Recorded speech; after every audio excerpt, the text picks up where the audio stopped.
individual with autism may be so desperate for friendships or what seem like friendships that they'll tolerate being taken advantage of or treated like a doormat.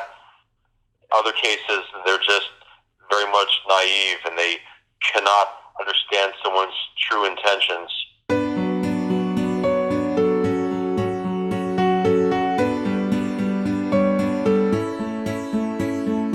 This is Autism Points of View by Autism Speaks.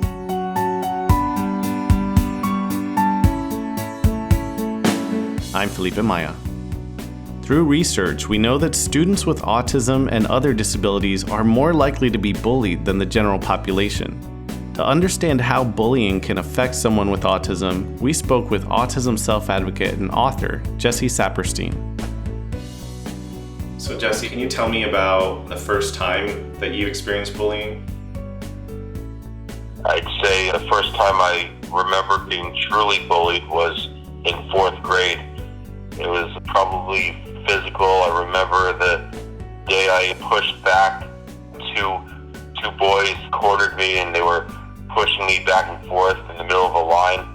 And back in middle school, it was occasionally being punched in the stomach or being pinched. And I know that some other peers with autism and just people who are different in general received much worse. My story is probably pale in comparison to other horror stories. I'm Dr. Peter Faustino, school psychologist with the National Association of School Psychologists. We get reports about bullying from lots of different sources, and I want to make it clear that reporting bullying and acknowledging that it's not tolerated is probably the first and most important step. I would never say to a parent or a student, don't share something or don't report it, because that really is the first step. It's that acknowledgement. If you see something, say something. We really do want to open lines of communication. The Center for Disease Control defines bullying as really any unwanted aggressive behavior from one youth to another where there's an observed or perceived power imbalance. These are not behaviors that are unique to a particular group or a particular age. In fact, we're finding bullying behavior from very young ages all the way up and through adulthood.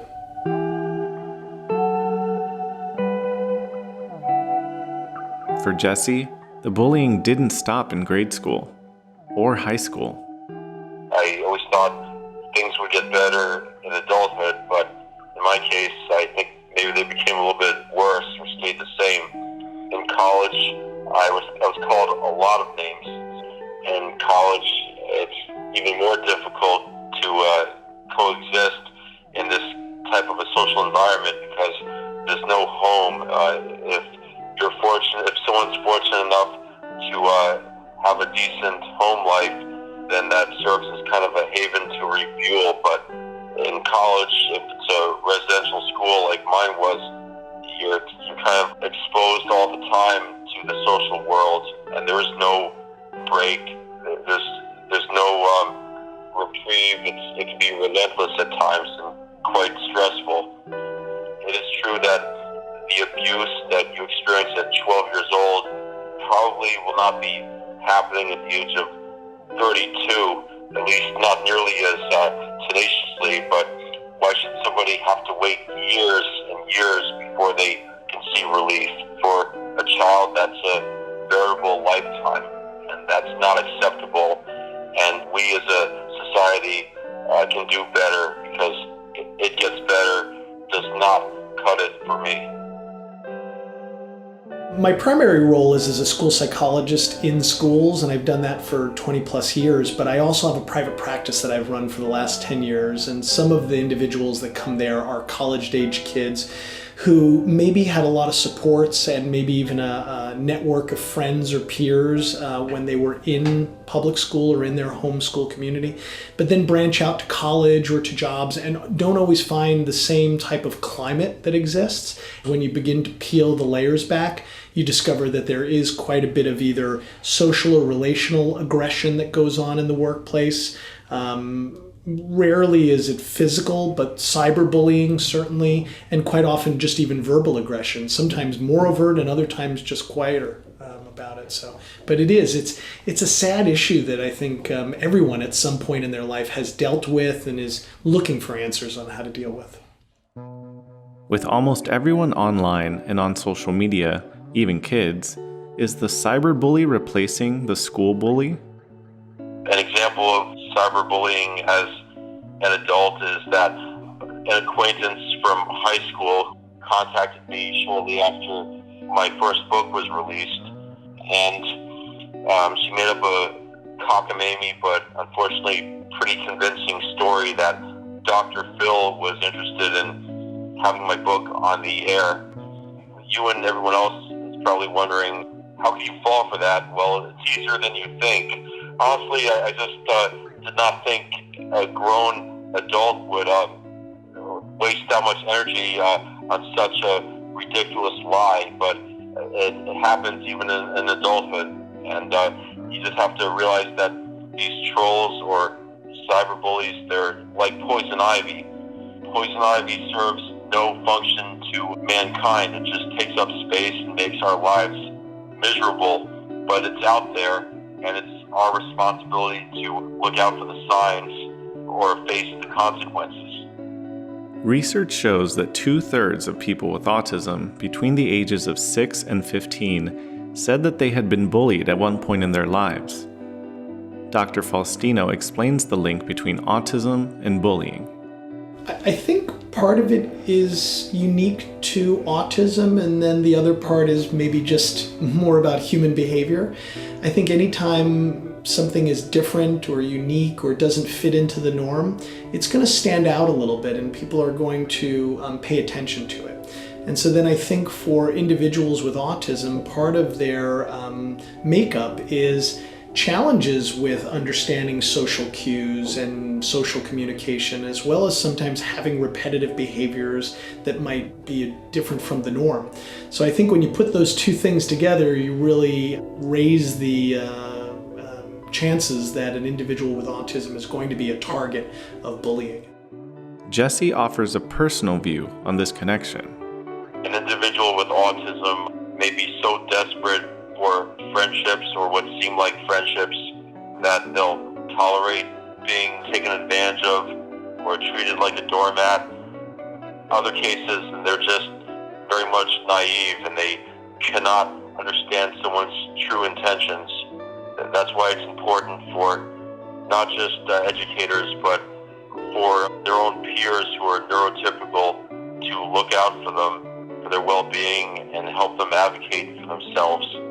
I was one of the first victims of what we now refer to as catfishing. I was targeted by a group of students from my school, and they literally created a gorgeous but entirely fictional young woman who professed her love to me, and I fell for it head over heels. My mother finally called the school to try to put an end to it and shake me into reality, and then she said to me later that day after she called, "There is nobody named Elizabeth West enrolled in the Hyde Park School District." But what really shook me out of my naivete is when I did the same thing they did to me. I emailed them under a fake screen name, and I asked one of the perpetrators, "Have you ever heard of Jesse Saperstein?" And they started ranting about how he and his friends played this huge trick on me, and this woman did not even exist. So by that time, I had no choice but to accept it. And my goal is to not just hopefully punish the perpetrators, but teach people like myself and others with vulnerabilities some basic street smarts, because it makes no difference if the perpetrator faces consequences. Somebody still gets seriously hurt emotionally, and others may choose to take their own lives because it's so traumatic and the distress is so overbearing. I think technology changes so quickly that even if we think we're caught up, there's unique ways of doing these kinds of things. And I mean, either bullying or cyberbullying and or even just, new mediums of social communication and media. If my memory serves me correct, I think some of the platforms prided themselves on just being these open networks that were not going to be regulated or controlled. And because of the either sheer volume or the stories that have come out about how cyberbullying has led to terrible things like suicide or large anti-discriminatory types of practices, I think they're catching on that there does need to be some level of monitoring or regulation. And I find that they're doing a better job than they once were. If they're not regulating it, what I do think a lot of organizations and associations are doing is providing resources for what parents can do. Every school has bullying policies in place, quite often written down. And so sometimes you can kind of start with looking at those and getting a sense of, what is the best way to report it? What do I do if I'm concerned? And who might be able to help? But Jesse feels that having a policy isn't always enough. I think that every elementary school, or at the very least every middle school at the start of 6th grade, should have a class that teaches people about the sometimes deadly consequences of bullying, and not just consequences of bullying for the victims, but let perpetrators know that their lives could become unbearable if, say, a parent decides to press charges and it becomes a really big deal, or they have to live with the consequences that their actions contributed to somebody taking their own life. And just to strike the fear of God into them and let them know that there will be consequences and this is a very big deal. And also explain the differences between benign teasing and downright bullying, because, as I said, it's not going to be perfect, and I think it's only teasing if the bully truly means no harm, and also if the victim is okay with it, if they don't find it to be personal or hurtful. Dr. Faustino says that bullying takes more than just a bully and a victim. Being sort of a school professional that deals with bullying, I often have to even catch myself to not narrow it down to a bully and a victim, implying that it's just two people that are engaged in this, but rather it's the classroom, the community, the climate that exists. So there's a wonderful visual called the bullying circle, and you can see where on one end of the circle there might be the victim, and on the other end of the circle there might be a bully, but there's lots of people that stand along the outside. So there's people who encourage the bully and laugh when he does something, kind of reinforcing his behavior.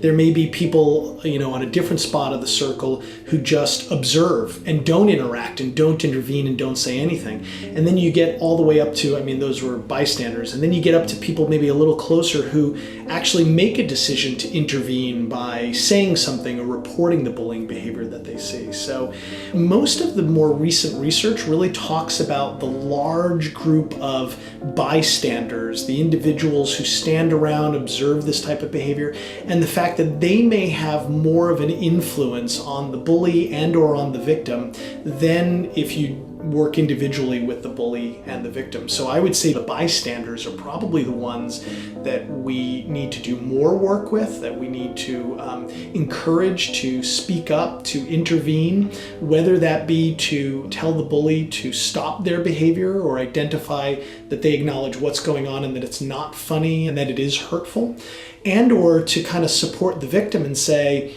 I see what you're going through, I'm going to help you, or I'm going to take you to someone who can help you, or, kind of just support them and say, I know what it feels like to go through this as well. If bystanders turn into upstanders and shut down the bully, then it really doesn't continue, or it minimizes it. And by the same token, if they go to the victim and they say, I've got your back, I'm helping you out, those are the things that really make a big difference in school climate. The best role models are one's peers, especially if they're older and mature. One of my heroes is a boy whose name I will never know. I remember on the school bus, one of these bus bullies was tormenting little Chinese boy, calling him gay, and until the boy was in tears. And all of a sudden I heard a voice. The voice said, "Hey, do you even know this kid?" And I believe that the bully said, "I don't know him, but he's gay." And but after that, I think the abuse died down, at least that afternoon. We need more people to advocate for those who are vulnerable and put others in their place.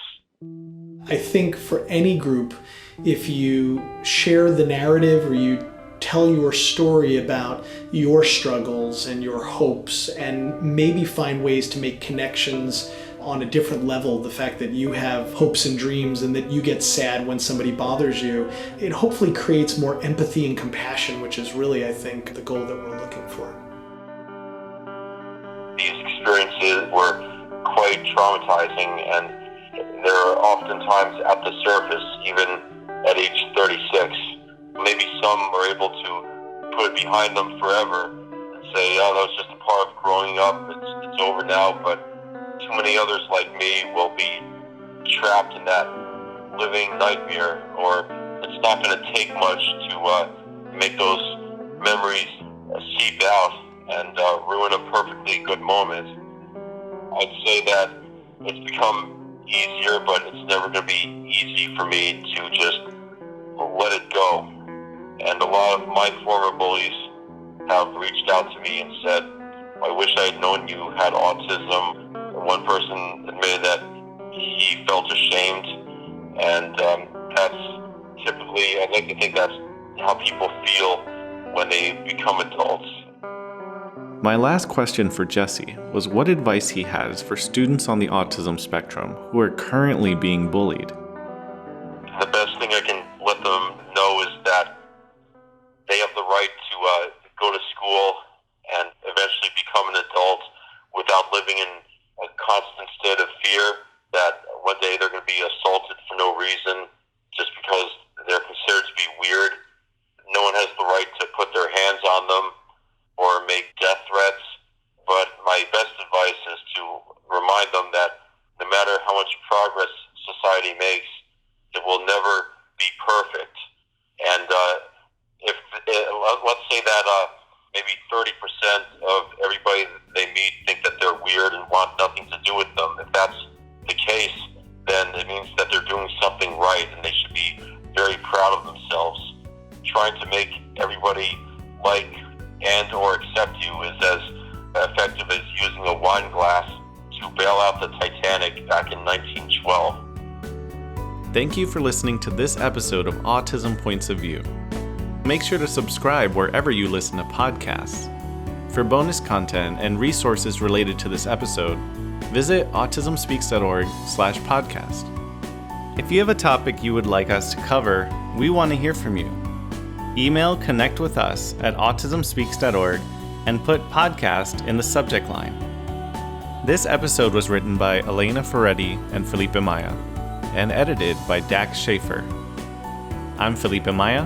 Thanks for listening.